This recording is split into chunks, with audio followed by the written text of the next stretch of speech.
ناظرینو یو خبره ځان سره یاد وساتئ چې دا ویډیو د ټولو نه زیاته شیر کړئ، د ټولو نه زیاتې خلکو ته ورسوئ، ځکه چې حالات ډیر زیات یو بل طرف ته روان دي. نو چې دا ویډیو تاسو ضرور وګورئ او خامخا د خپلو ملګرو سره شیر کړئ.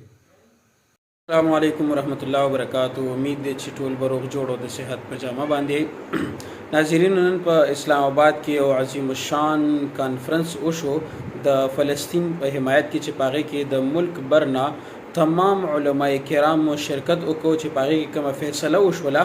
راځي هغه فیصله د مفتی تقی عثماني صاحب په زبان باندې ووري چې هغې د جهاد په باره کې او د فلسطین په باره کې څه فیصله کړې ده. का हुक्म यह है कि अगर मुसलमानों के किसी खित्ते पर कोई काबिज हो जाए या हुक्मरान हो जाए तो उस खित्ते के मुसलमानों पर जिहाद फर्ज है, और वो जिहाद उन खित्ते के मुसलमानों पर फर्ज है, उसके बाद उससे पास रहने वाले मुसलमानों पर फर्ज है, और इस तरह दर्जा ब दर्जा जितने मुसलमान हैं उन सब पर जिहाद अपनी इस्तात के मुताबिक फर्ज हो जाता है.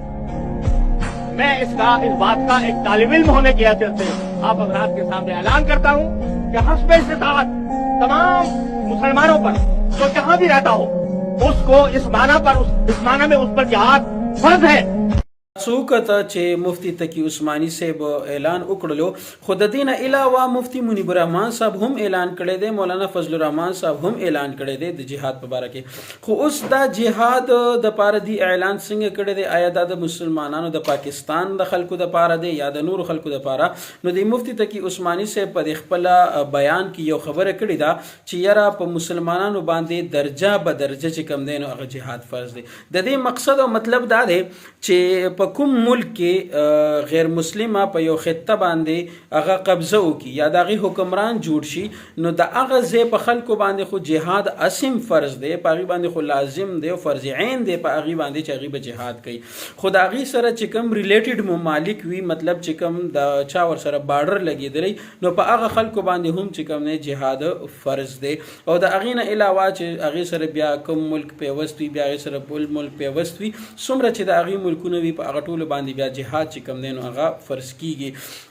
نو اوس خبره د فلسطین روانه ده او ډیر زیات په هغې کې بربریت شروع دی، ظلم پکې شروع دی، او د بیت المقدس چې کم دی نو د هغې هغه کومه بې حرمتي چې کم دی نو هغه کیږي.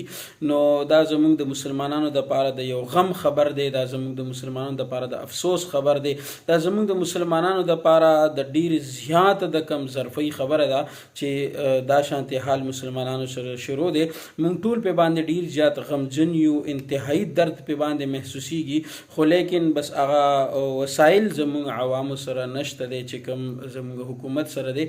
نو انشاءالله چې دې دپاره به یو ښه لایحه عمل چې کوم دی نو هغه مخې ته راځي چې انشاءالله پاکستان ته به هم نقصان نه رسیږي او هغې به چې کوم دی نو هم بچ کیږي.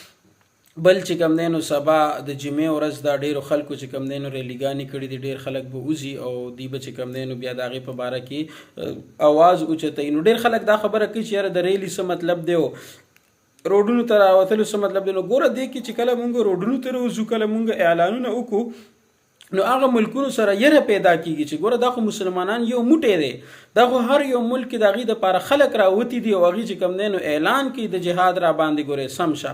نو دا د هغې دپاره په مخ باندې یو زبردسته څپېړه ده.